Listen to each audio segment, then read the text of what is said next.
Booger Sugar in the house. And on today's show, I'm joined by the boys. We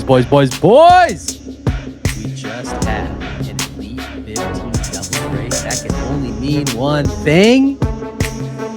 The Kings of Wisconsin, the fastest Elite 15 doubles pairing over 200 pounds. Although some say both boys are currently victim weight. So I don't know what's going on. They're looking a little skinny.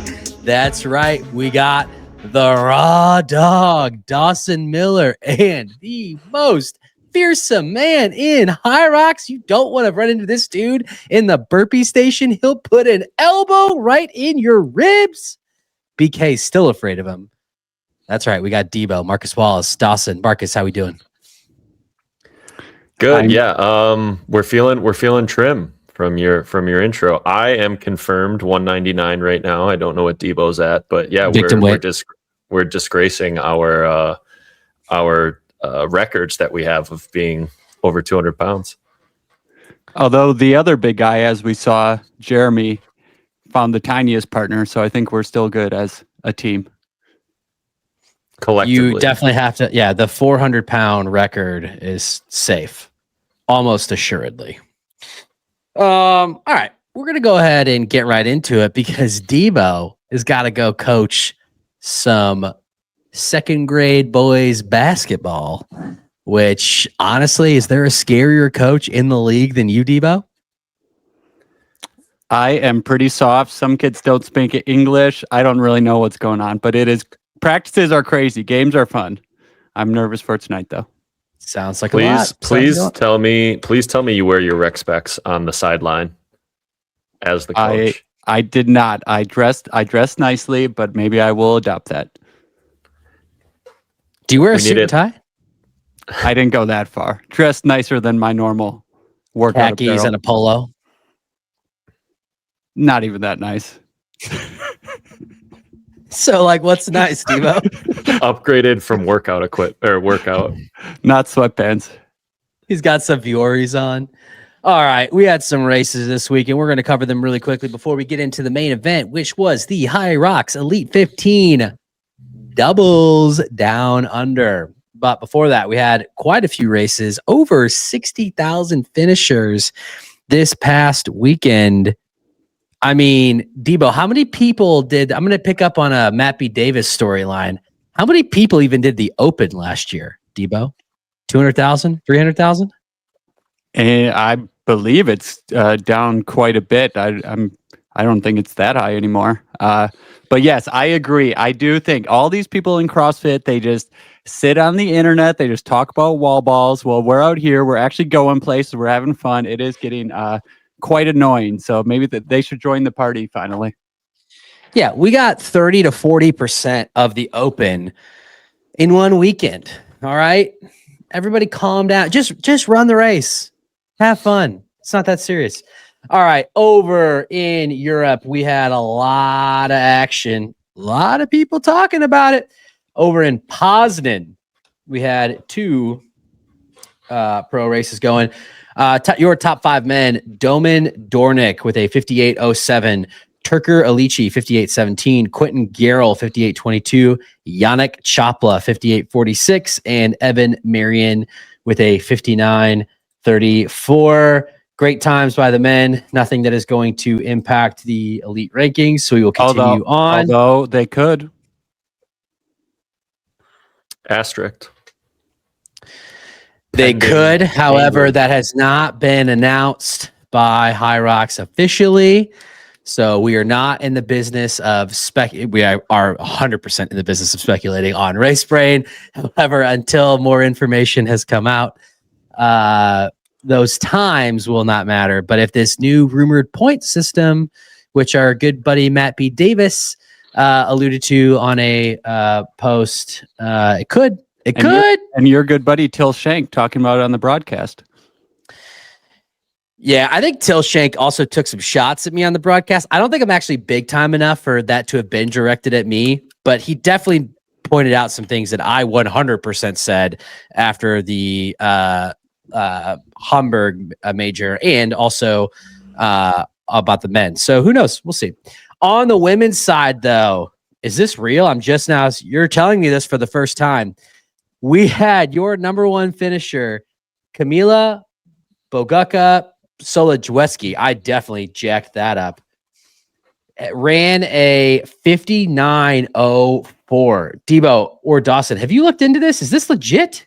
No, that's not legit. It appears to be legit. She ran a pro women's doubles in 102. She also ran Warsaw, ran a 68, then Berlin ran a 67, and she's obviously been cooking because she now dropped a 59.04. I am looking at her splits. Nothing seems out of line. Everything just seems very, very fast. Yeah, I mean, this is crazy. We'll have to look in and see who this person is. We're not familiar with your game, but a 59, that has definitely got if she can double that up, we might have a new entrant into the Elite 15 at some point. In second place, we had Leah Pomerenig with a 63.23, Nikki Bramier, 64.15, Michaela Dieseldorp, 65.42, rounding out your top five, Gail Woodburn with a 67.09. Normally, we'd spend more time. On the official HYROX website, she's not listed. Just on high results, she's listed. So there may It got removed. Yep. All right, well, then your fifth place finisher, Laura Germani, with a 67.26. Congrats to all the racers in Poznan. Then over in Gent, your top five men. Luis Osile, 55.30. That's a good time. Julian, oh man, I'm so sorry. Last name is so French.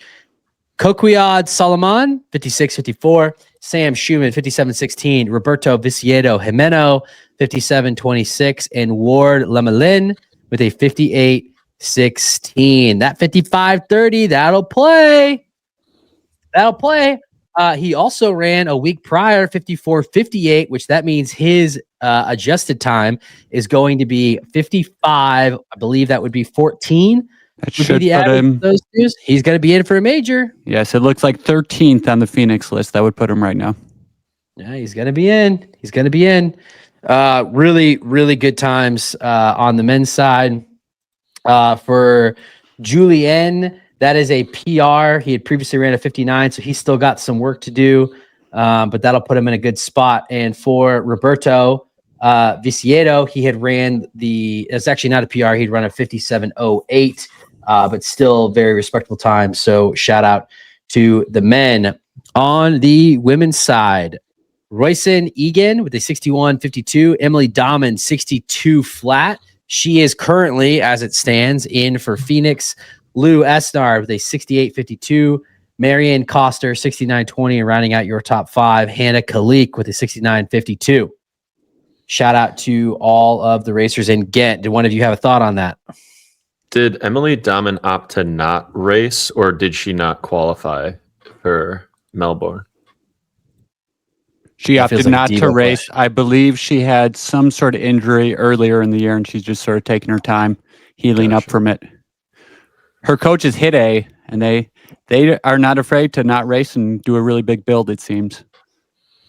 Yeah, but also still race. Well, don't fly to Australia. Yes, I get it.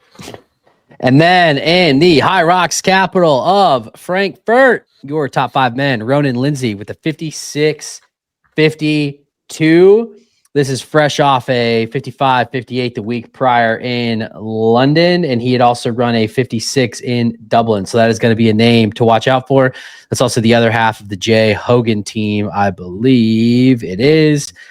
So guy can run. Second place, Michael Stevens, 57.26. Third place, Paul Windle, 57.49. Fourth place, HYROX OG Florian Gass with a 59.34. Rounding out your top five, Benito Baez Ayala with a 60.23. On the women's side, just wanted to note that Emilio Aguayo also ran. Is this his first race back from injury?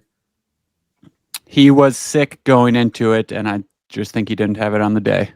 Okay. Eagle Eyes Dawson, that's what we call him up in the 414. On the women's side, Jana Liebenstedt, 62.27. Viola Oberlander, 62.52. Lauren Armstrong, 64.09. Selena Warner, 64.50. Carolyn Lieb, 64.57. Look, I think all these times are probably pretty fair, maybe even a tad slow. Viola is one of the stronger athletes in the field, and saw some video of her push, and that thing was just not moving. It looked like world championships out there. So you caught a tough sled. We feel for you. Great job to all of the athletes. And then over here in the States, we also had a race, your top 5 men in Anaheim. Jack Driscoll, guy races them all, 57.31. Ryan Kent, 58.53. Chase Smith, 59.23. Ryan Callahan, 59.51. And rounding out your top 5, Grady Jackson, 60.24. Grayson Kilgore was also in this race. If you follow Race Brain, you probably have seen this at this point, but he did pass out. Our obviously hope that he's okay. It seems like it was more of just like a heat exhaustion thing, but well wishes to Grayson, friend of the show and all around good guy. Hope to see you back out there. That really made me feel like I do not try that hard when I saw that video. Yeah, I'm not gonna lie. Once I knew that he was okay and that nothing serious had happened, I tend to agree, Debo. I've felt really bad in a race, but that man did one wall ball, hit the deck, got up, and went to do it again. That's grit, baby. That's just grit. I mean, we saw a lot of that in Melbourne as well, with some elites struggling with the wall balls and crawling across the line, basically. So I think we just need to go harder. We're not as tough as them, I think, is the moral. Get to work. All right, get to work. We'll come back to these times here in a second because I did have a realization over the weekend that Dawson reminded me that he had said over a year ago on this show, but we'll talk about that. Your top 5 women: Camila Massa, 64.40. Chris Rogloski, 67.02. Kelsey Hochleitner, 67.28. Hannah Taylor, 68.47. Great weekend for RMR at Anaheim. And Rachel Legacy with a 69.27. All right. I want to talk about this really quick because there's a couple things here that stuck out to me from this race. A couple things I want to point out. You look at Camila Massa's race. Her row time was 4:35. Then if you go to the pro doubles time, which we did not talk about, but we will because Colin Stiefer and Ryan Kent ran that race. Oh, whatever that was, Debo, please don't ever do that again. Colin Stiefer and Kent ran a race together on Friday night. Their run plus rock zone time was 1 minute and 5 seconds faster than their Chicago race. These are 2 elite athletes running a doubles together. Their run time was 1 minute 5 seconds faster, but their stations were 45 seconds slower. And you might think, oh, they caught tough sleds. Their ski erg alone was 20 seconds longer. Their row was longer in some of the sleds. And when I looked at the course layout, I think that I have finally, at least, and some of you may have already been here for a while and had this realization, but I think I now actually understand why we see such discrepancies from course to course. I'm going to take HYROX at their word that every course is 8.7 kilometers. Run plus rocks is very likely 8.7. However, what I have noticed is if you look at some of these layouts, and it seems like in America, we typically tend to have bigger convention centers than they do in Europe, which allows us to spread out and have more space. The downstream effect of that, though, is that some of these courses are not laid out well. As an example, in Dallas, when you ran out of the sleds, you had to make a sharp turn, and then you had to run all the way back out about a quarter of a length of a straightaway to get back into the rock zone. to then get back out to the run. Whereas in Chicago, as an example, when you exited the sled, push and pull, you were directly in the rock zone. And so your time would just keep counting. So I think that my opinion is that the reason why we're seeing such discrepancy course to course is because they are factoring in the distance for run and rocks is always the same, but what is not always the same is navigating the stations. So as an example, if you look at the layout for Anaheim, it was about 100 meters from once you went in the in arch for ski erg until you got all the way to the end where the ski erg would have been. That's a long distance to cover. Same thing. They had to zigzag for the row. They had to zigzag on some of the sleds. And so I think we have alluded to the fact that there's like better layouts out there. Like London was a perfect layout. And maybe that's the thing, is that the exit is just right there. You're immediately into the rock zone, and that's a straight line. And that's why times are fast. It's not because the course is short. It's not that courses are shorter or longer. They are longer in the total course, but the run is always the same. Dawson actually sent me a clip that he had brought this up about a year ago. So Dawson, I'm going to turn it over to you to allude further. Yeah, well, if anybody was listening to Race Brain a year ago, they would have heard me explain this exact thing to Matt. I guess he's not a very good listener. I didn't get it. I just didn't get it. Podcast hosting. But yeah, and I guess the easiest way to think about it is now the elite courses as well. When they do that mini loop for the ski erg and the rower, you only have 15 in a row. So you're in and out of the actual station is much quicker. So when we were explaining it initially on the podcast in the past, I said completely ignore the stations and let's just think about run rocks. And I explained differences that you can have in the run rocks, even if you have it measured exactly 8.7, whether you're running tangents, whether you're running the path of least resistance, or whether you're actually just taking the geometric, innermost line as your measurement. So there's already discrepancies between that. What we didn't even touch on in that was that, yes, to the fact that when you have ski ergs all lined up in one row, compared to having two rows and your turnaround point is much shorter. Now, the only thing that they could say is similar to run and rocks, how it adds up to 8.7. They can say we take into effect all 8 stations, and in all 8 stations, is there a certain amount of distance deviation that they cover? And if they said that, and that's part of how they measure the race, then you can trust that things are standardized. But they've never actually come out and said that they measure the distance of the stations based on the layout. And so that's just another question on top of the 8.7 run and rocks difference. So it's just another thing you have to factor. And because they haven't come out and spelled out exactly how it's measured, that is time that can be different from course to course. So there are essentially 5 stations.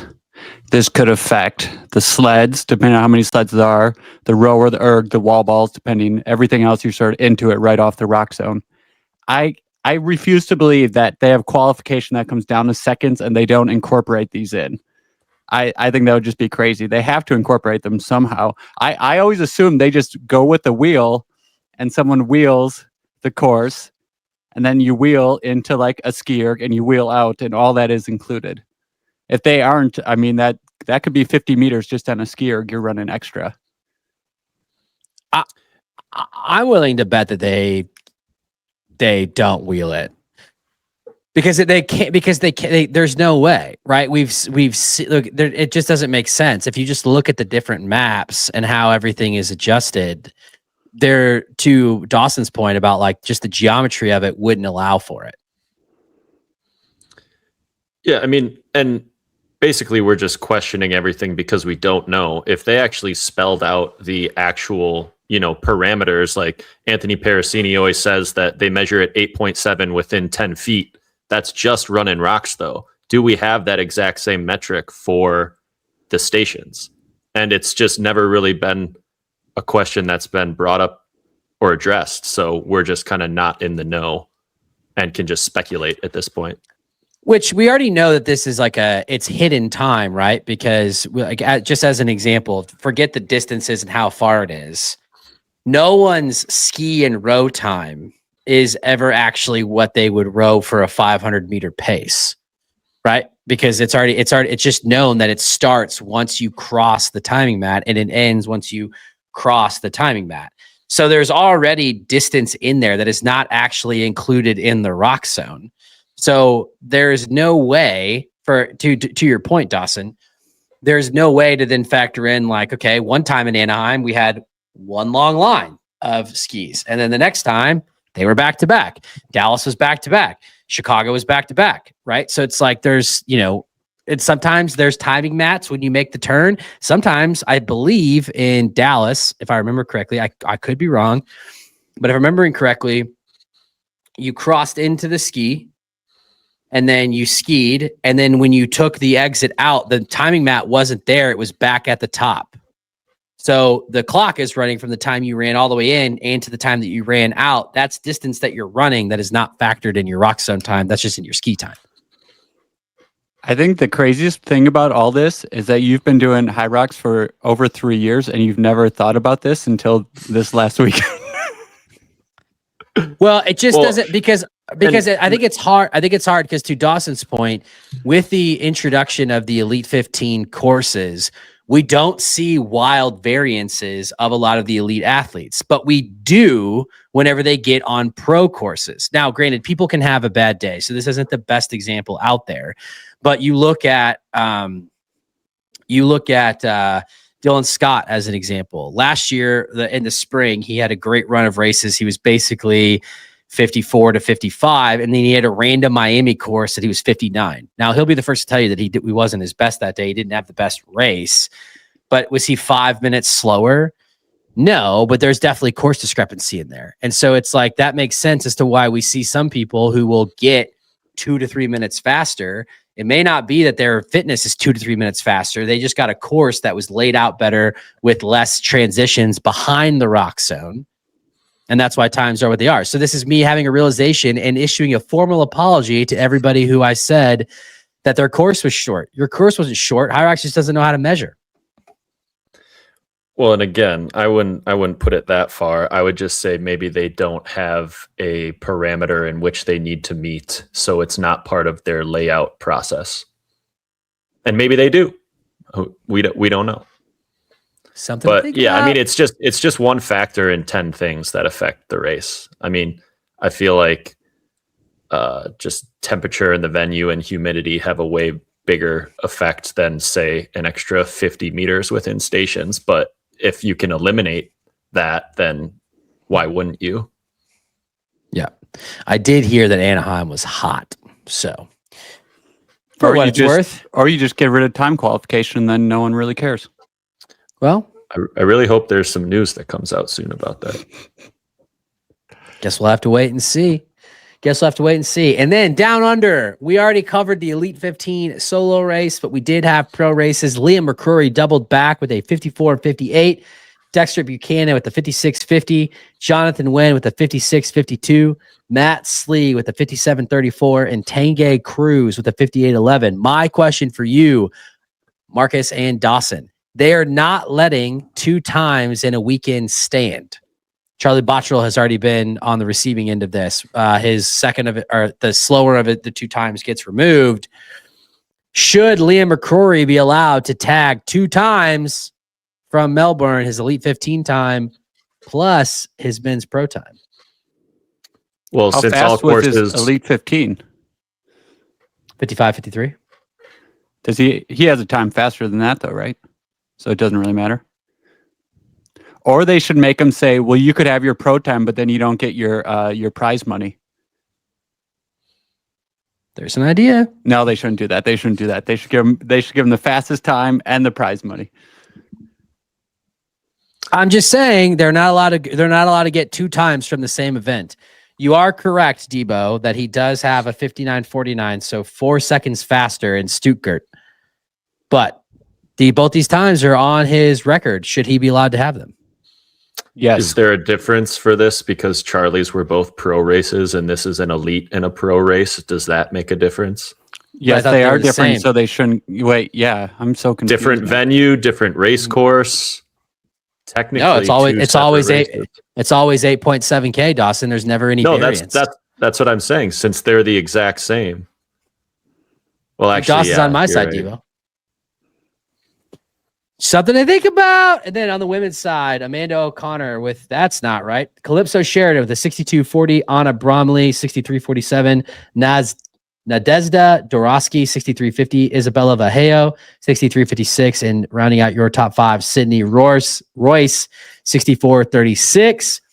We are not going to touch on the doubles. However, we did have a world record go down. We have not seen a world record go down in what feels like forever, but the Canadian North America's own Cole Lern teamed up with Molly Edmunds. I can't even pronounce her new last name. And they took down the Sheriff and Joanna and ran a blistering 49-13 to take the mixed doubles world record. Debo, Dawson, your thoughts? Debo, you're just happy to see the Sheriff go down. That was exactly what I was thinking. And he held on to that wall ball way too long. His squats were too slow. I saw a video. He was just getting eaten up on the squats. So, yeah, shout out to that squad. Yeah, I mean, mixed doubles, I feel like just comes all down to strategy. You can have its strategy and just, how much output you can put at each station. I mean, Joanna and Hunter seemed like they were splitting it up fairly evenly, whereas at some point in some events, it's not, ideal to do that. You get the people like the Belgians in the relay who have just like min-maxed every single thing they possibly can versus just putting two ultra good athletes together and figuring it out on the fly. So there's definitely strategy around that. So in mixed doubles, especially, the two best athletes don't always win. It's just how the race goes. Yeah. So a lot of people are. Go ahead. I was going to say throwing a ball to a 9-foot target is generally faster than a 10-foot target. Yeah. Although I'm pretty sure that Molly, from what it looked like, took him to 70. I think. Right. 75. I don't remember exactly how they broke it out, but that just gives more credence to Debo's point. She had less distance to travel. But Dawson, a lot of people are asking, does this mean Cole Lern is washed? Yeah. I have notoriously said that anybody who does mixed doubles is a washed former pro athlete, and that's the only reason you should do mixed doubles. But if you're going for a world record, I mean, that's maybe different. So Cole, I like to poke fun at Matt. Cole, I don't think you're washed, Cole, but Dawson does. So if you ever see him at a race, you should let him know about it. But Hunter is washed. For context, you can no longer qualify in the pro individually for worlds. So you move to mixed doubles and find a fast woman so that you can still qualify for worlds and put on social media that you qualified for worlds. That is the caveat to that washed statement. So Cole is not washed. All right, let's get to the main event. We had doubles go down. We're going to start with how they went in order. Your top five women. Joanna Wetrick, Jess Petro with a new world record, 53-56, taking your first place overall. Sinead Bent and Lucy Proctor, 54-34. Danielle Lowe and Vicky McIntosh, fresh over from South Africa with the 55-33. Molly Edmunds and Meg Martin with the 55-58. Manuela Garcia Caparros and Seika Arning with a 55-58. Your qualifiers out of this race were Sinead Bent, Lucy Proctor, Danielle Lowe, Vicky McIntosh, and then Molly Edmund and Meg Martin got the third and final spot because Joanna and Jess had already qualified via Hamburg. Debo, Dawson, your thoughts on the women's race? Yeah, I mean, overall with the South African team, it just kind of shows you that, you know, they don't race very often. They've had, well, comparatively, and like against other elite people. So you just get people like this who may not necessarily have a bunch of fast times, but when you put them in an event, and they're able to go up against competition that's similar to them, they can really just show what they're capable of. So that's definitely nice to see. Especially since it kind of defeats the time-based ranking system.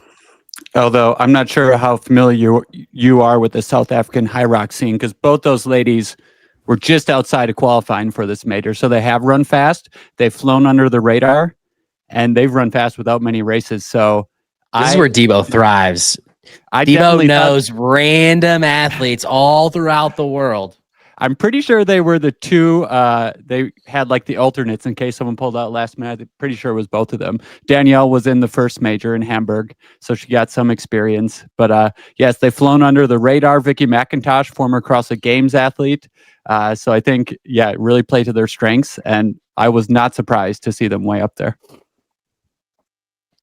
It's a good team. It's a good team. I mean, I guess the first question that comes to mind after watching this is there a team that can beat Joanna and Jess? The way that current pairings are, I don't believe so. There is a team, but they are not partners. Lauren Weeks and Mick Jacoby. Debo? Yes.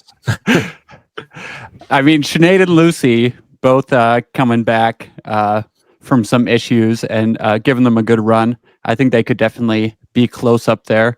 I know I had down Joanna and Jess did have the fastest run split by 26 seconds, which was pretty impressive to me. So it's pretty fast. I mean, if they can get up there a little closer with those run splits, though, then I think it would be a much closer race. Yeah, it really wasn't that close. It was close up front, but they were first out of the sled pull. And then really after burpee, like, I mean, it just was, they just kind of just put more and more space between them. And you just never really were worried that they were going to get run down. And I agree. I think the likelihood of us seeing a Meg and Lauren team is probably slim to none, mostly just because I think that, the Laurens are close, and now Meg is paired up with Linda Meyer, and her and Linda are good friends. But I think we all want to see a Meg and Lauren team. But there's no guarantee of that either, because super teams doesn't always work out. Anybody remember LeBron? Not one, not two, not three. I mean, it doesn't always work out that way, although they did get some rings. So, hard to say. But, this team just looked dominant. And I agree. I think Sinead and Lucy are probably, you also can't count out the Laurens. They obviously didn't have their best race, and they are the reigning world champions. But just in current form, it's just hard to imagine that they're going to get beat. And Jess Petro looks like a dog in these doubles races. It's like, she had a good solo race and she's getting better, but she is an absolute weapon in these doubles races, leading the runs, and she just looks so in control. Scary. And yeah, there was even some instances, not that they pulled up, but they got a warning early, and you could definitely tell that they were being much more cautious. So without those warnings, and they can be a little more aggressive on some of these stations, you can even take off a few more seconds. Yeah. Yeah. And then cool story. Sinead and Lucy, both coming back from Sinead with an injury, a lower body injury, and Lucy coming back from some health concerns. Great race by them. Debo, our statistician today, 54:34 would have been close to a world record, no? Yes, I believe they were talking about the world record at the end. I can't remember what it was because they didn't get it. It was just under 54. Yeah. So the fastest. So Tia and Joanna, and then Jess and Joanna had the previous world record at 54:24. So I don't know. Is 10 seconds off world record pace good? Say that's pretty good. Some say it's pretty good. They also my stat for that team was they actually did the burpees 28 seconds faster than Joanna and Jess as well. So that is if there was one for Joanna.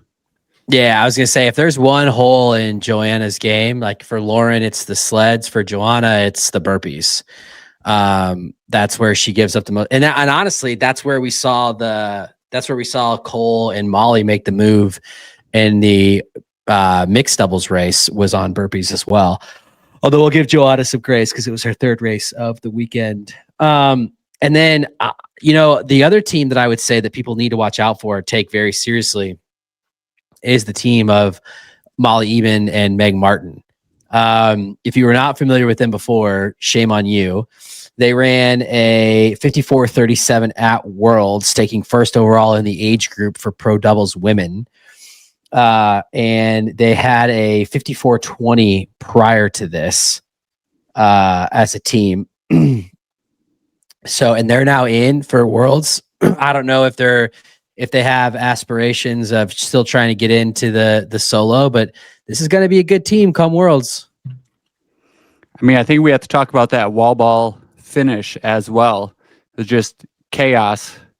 We had Seika and Manuela holding hands as they crossed the finish line. They snuck in front of them as they were slowing down. On the broadcast, we were being fed the wrong numbers for the teams. I think they switched up Molly and Meg's counter with the Lauren's counter. So we were looking at reverse numbers and no one knew what was going on. That was quite exciting. It got me hyped early in the morning. It also seemed like there was like jumping of no reps too. Like some people went from 2 reps to 7. Like there was almost like a delay on that as well. So, yeah. And which just made for even more excitement because everybody was at like plus 90. And then suddenly all these no reps are coming in and you don't know if it's in real time or if it's the correct team or what. So you're just waiting to see who's going to move first. Yeah, I will say that was one thing on both races, solos and doubles, that I'd really like to. They have come such a. It's hard to knock HYROX for the production value. Woo! I need to get more booger sugar. It's hard to knock them for the production value because they've come such a long way. But I will say that's one thing that was confusing is that the chip times were often inaccurate. And when you can't see what's happening, you have to rely on that. And it did make it a little bit confusing. But I guess my question for you all is, we did see this for a couple doubles teams where they were accumulating a couple of no reps. Whose responsibility is it to make the call to switch? Was it the person doing the wall balls or is it the person watching the no reps go down? I mean, whoever's throwing the ball, it's totally on their shoulders, I feel like. Marcus and I kind of just having not an unknown strategy, but just like if you get more than 2 wall balls, like 2 no reps, just hand it off because you're wasting so much more time getting no reps than you would be just switching to the other partner. Yes, it's definitely on the person throwing the ball. And one note on the wall balls too, the Laurens did have 15 no reps, which definitely does not seem normal for that team. So that and the sleds for them, I think, is really what did them. Yeah, I don't know. Does anybody know what Lauren? Because that happened in Lauren's solo race. Does anybody know what was causing that? My guess it's just the smaller target that they've said they used in elite races. It's not as forgiving than in. It's just harder to hit. So if you're used to overthrowing or underthrowing slightly and it's registering, but it's not during an elite race, you don't really know exactly what your issue is. Yep.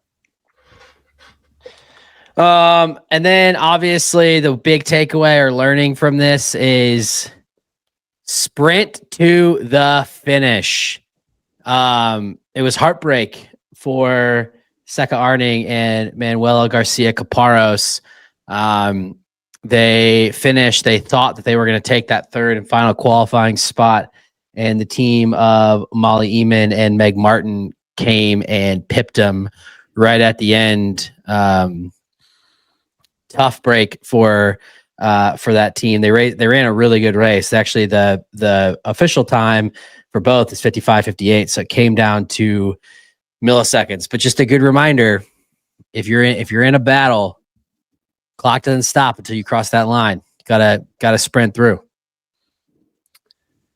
Yeah, and I guess just a note for everyone that it is the partner who finished the wall ball who crosses the line first that counts as the time. So the second person technically doesn't matter. So if you're going to grab your partner's hand to pull them, is that forward, what happened with Bo and Jeremy? That might actually, yeah, that is what happened. That might actually be faster if the person who finished the wall balls is straggling. Grab their hand and throw them across the line. It might actually increase or decrease your total time.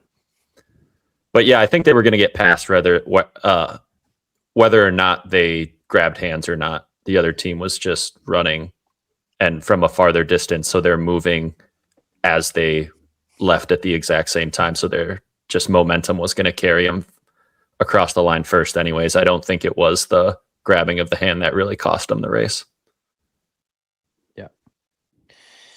Yeah. Final thoughts on the women's race? No final thoughts. Is Dawson frozen for you? Yes. You can still hear me though, right? We can hear you. You're good. We can hear you. You're all right. Well, frozen in a cute spot. I think it's just a heartbreak for Seka again. Is this like her third time that she's been the spot out of qualifying? Yes. So just being so close that many times is... Yeah, you got to think she'll get there. It's crazy, though. I just went back to look at Worlds. We had 1, 2, 3, 4, 5, 6 women's teams over 59 minutes. We only had 2. We only had 14 teams race. We only had 2 teams over 59 minutes. So, just saying. People getting fast. People are getting fast. All right. On to the dudes. We got enough. Devo, we're going to get you out of here on time, brother. I am focused, locked in. We got to get you to basketball. On the men's side, your top 5 men. Jake Dearden and James Kelly finally breaking the 50-minute mark with the 49:52. Charlie Bottrell and Ollie Russell with the 50:20. Jake Williamson and Alan Plough with the 50:33. Peter Mays, Tom Branson's 50:58. Michael Barch and Tim Venish with the 51:10. And we're going to go down to 6 because this is the team that took the final qualifying spot. Jeremy McConnell and Fabi Eisenlauer with the 51:12. Dawson, Marcus, thoughts? I think my first thought, just talking about qualifiers, is the team that didn't qualify in Sean Noble and Ollie Fricker. I mean, I think Sean Noble is the new Hunter McIntyre. He is just all grit, all determination, all effort, and just little things just keep tripping them up over and over. So it's just heartbreaking to see, but he always seems to put himself in these situations. It was such a tight finish. Obviously, the team of Jeremy, Fabian, Bo, and Eugenio were right next to each other. Fricker Noble were 17 seconds behind. It basically seemed like this mistake he made overrunning the Inart on the last one was about a 15 to 20 second mistake. And then even 1 second behind that was the team of Nicic and Bernier, so they were only 1 second back. So if they had a penalty. If they didn't have that penalty, basically all 4 of those teams would have finished like within 3 seconds of each other. Yeah, and I thought it was even closer to like 30 seconds that cost them on the run. So I think it was more than 15 for sure. Because for those of you that didn't see the race, Ollie Fricker and Sean Noble were comfortably in position to qualify because Dearden and Kelly and then Williamson and Plough had already qualified. So it was really, at the time, it was Charlie Bottrell, Ollie Russell, and then it was the team of Fricker and Noble.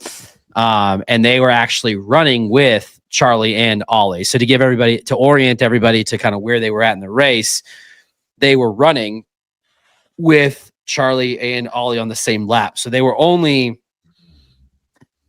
5 to 10 seconds behind them on that run. And what happened was, or Sean said happened was, he thought he saw when Ollie made the turn, or when Charlie made the turn, he thought that Charlie had kept going. So he thought they had one more run.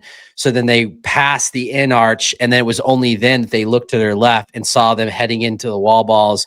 So then they had to double back, but they had gotten probably 75 meters around that turn. I actually got a little bit worried because they turned around smartly. Instead of finishing the lap, they turned around and went back, but there was a tight corner right there, and I thought that we were going to have a collision because there was some serious beef coming around the corner.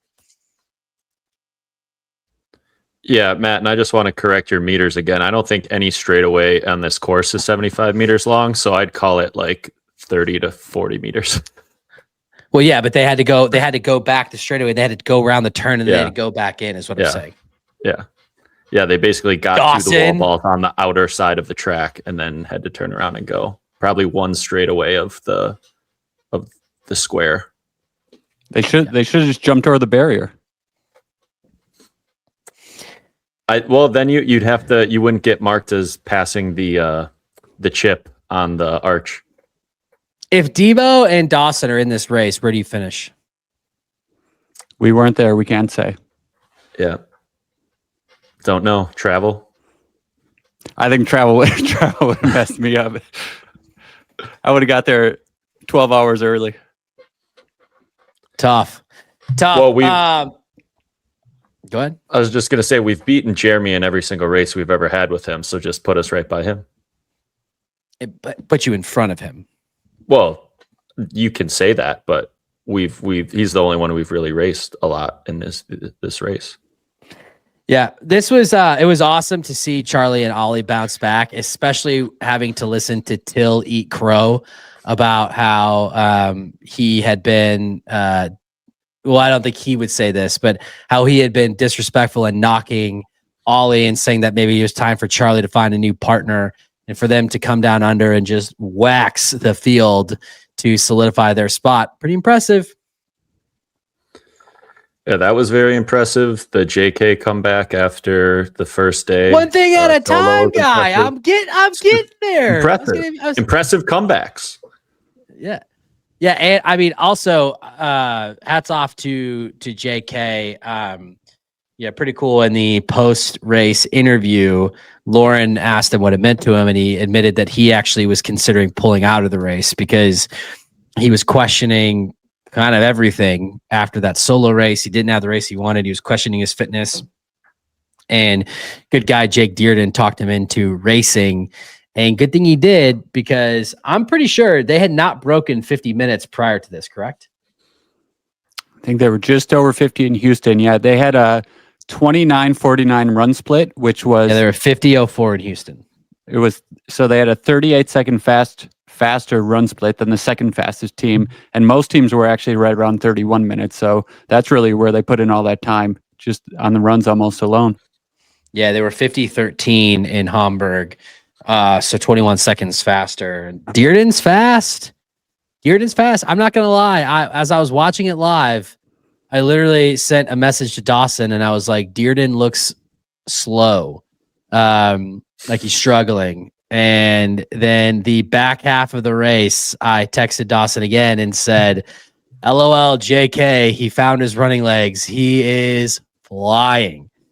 Go ahead, Dawson. You wanted to add on to that? Well, yeah, I was just going to say that, I mean, it could have been that just JK was pushing the first half of the runs. They had the fastest run split by 30 seconds. So if he looks slow, it may just be in comparison to his partner, but they're running fast. So it's all relative. You don't need to tell me about it all being relative. I understand everyone is slow to you. No one is fast, especially no one in HYROX. This is a good team. I would say, I think the favorites going into Worlds are likely going to be Tim and Ronk, and then, potentially Rich Leo. I don't know where Pelayo is at with his fitness, although I think you probably can't say they're favorites just given we haven't seen Pelayo since they got to Worlds. qualify. Yeah, they gotta even run a race before you can even put them. That's what I'm saying. That's why I just said I don't think you could put him as favorites because we got to see him race. We don't even know. Not even favorites. With. Not even in the race. Yeah, I backtracked. I was backtracking. So people are probably going to say Tim and Ronk, but look, Jake's got those running legs, and he's going to be done with the marathon's going to be behind him. He's going to be rested. Be a good team. Did anyone notice who had the fastest station split of all the teams? Who had the fastest station split? Guess it's going to be the Belgians. The Belgians had the fastest station split. I knew they were solid across the board, but yeah, they really had a great showing. They don't get a lot of 2019. Love. They were 5th at World Champs last year. They actually came in to the last few weeks looking like they'd be on the outside looking in since this roll down went so deep. That's the only reason they got in. Since then, they've run a faster time. But so now they have a fast time. They have a World Champs qualifying spot. So yes, it has changed quite a bit for them in the past few weeks. They're good. That's that min-maxing. That's all. That's what they work on. Tinkering with the stations to improve everything. I've been watching them. I've been picking up some things from them.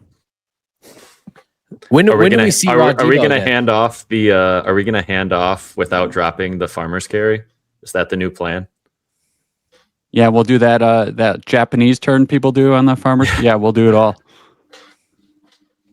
You guys, I'm not going to give it away because people haven't picked up on it. But when I watch these doubles races now, I've noticed there is a certain station towards the end that you all are very clean on the handoffs, and other people have not wised up to your game. That's costing them precious seconds. I'm not going to say what it is because I'm not going to give away all the secrets. But it saves maybe half a second. It's not that big a deal. Well, yeah. You just want people to think that. You want people to think that. I know your games, Dawson.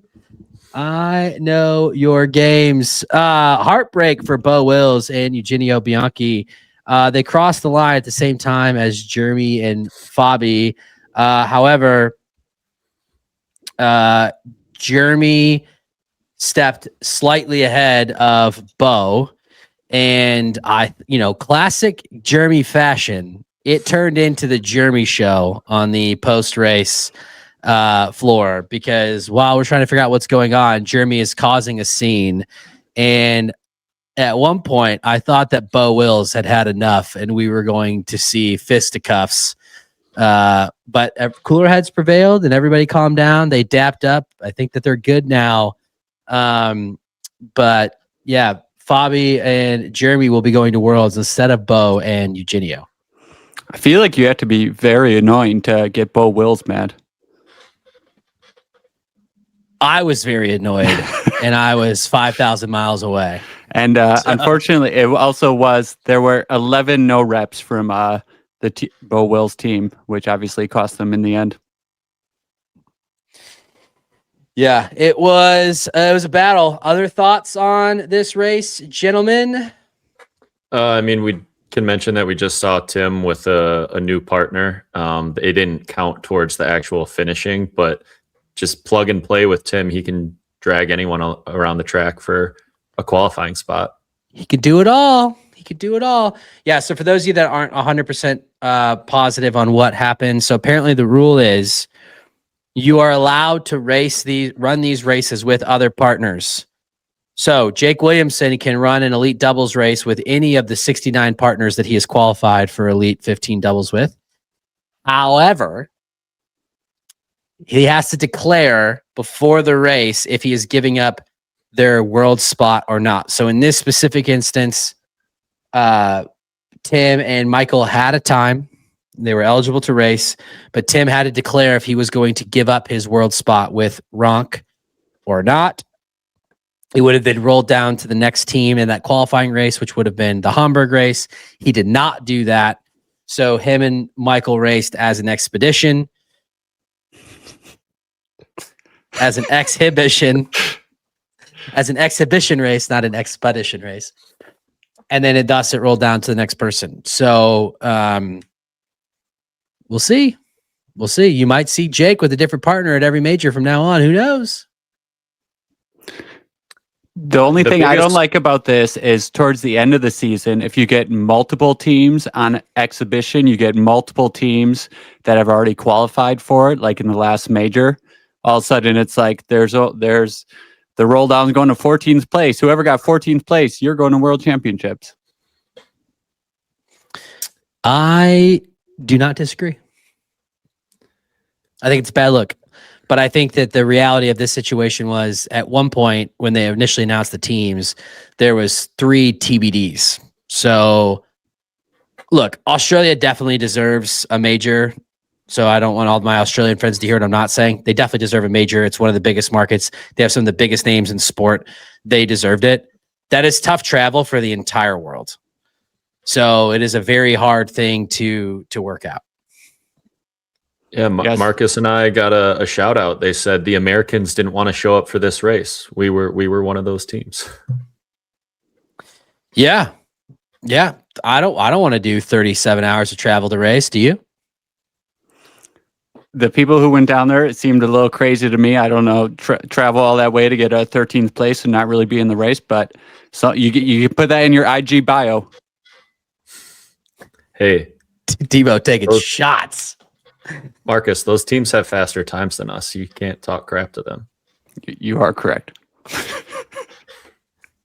Debo's feeling loose. It is clearly boys basketball time. All right. I think that did it. We appreciate you. Like and subscribe to the pod. We got it's race week. We got a race coming up in the U.S. again. We do. Sort of the U.S. The North America. It's an hour and a half north of Seattle, so it counts. The Couve. It's going down in the Couve. This weekend, we do have on the men's side, Jack Driscoll. He races them all. Will be there racing along with... That is, I don't think that's confirmed if he'll be there or not. Well, he wasn't initially signed up, and now he is. So I would assume... I don't know that Jack has ever not shown up to a race that he was signed up for. So I did invite him to the ski trip that you bailed on, so he could attend. Yeah, well, I'm not fit, right? Why would I spend all that money to go and get buried? I'm not fit right now. I got to get fit for the community, for companionship, friendship. I'm going to remind you of this someday whenever you have a child and you have to miss things around the holidays. You'll learn. You will learn. On the men's side, it's sure to be a good race. We got Jack Driscoll. We have the raw dog, Dawson Miller. We also have Samuel Abair and Austin Azar racing. So my theory that I'd be able to sneak a podium because it was going to be just a bunch of plumbers in the Couve. Incorrect. I cannot beat Austin Azar, Samuel Abair, or Dawson Miller. So Isaac Sanderson as well, I saw on the start list. Isaac Sanderson, see? That even more so to the point. I'm quickly looking through the women. I do not see any last names. There is a Wisconsinite, Bella Steckschulte. That would be my pick to win the women's race. So we'll see. Lauren Griffith is signed up, so I don't know if Lauren Griffith's in the race. There she is. Just like Jack Driscoll, she is on the list. Is she coming? Who knows? She's on the list. On the list. Write it down. All right. That does it. Like and subscribe to the podcast. Give us a like on YouTube. If you like what we're doing, share it. And please like and subscribe to The Drop. Marcus has been cooking. And if you already have, and you have Gmail, check your promo section of your Gmail. It may have gotten tied up there. Dawson, Marcus, final thoughts for the listeners. Phoenix is going to be awesome. Phoenix. A lot of people will be sad. We'll be sad for Raw Debo, but I might be there still. Why is Phoenix going to be sad for Raw Debo? Because we got invited to the first 2 majors, and now we won't get to the one we actually wanted to go to. Listen. Choices have consequences, and you chose to not go to Australia. So we did. Look, I get it. I understand. I'm also a dad. I get it. But you know I'm what? hurt. I'm hurt. Grayson Kilgore is wall balling, passed out. What's your excuse? I'm hurt. Right? You see that? You see this? Camilla Massa raced an entire elite race with a broken finger. She did 100 wall balls. She did farmers carries. You can at least get to split the work. What's your excuse? I'll be back. How recent is that, Debo? 3 days. Okay, so you could have raced. See, you probably wouldn't have broken your finger if you would have gone down to Melbourne and raced.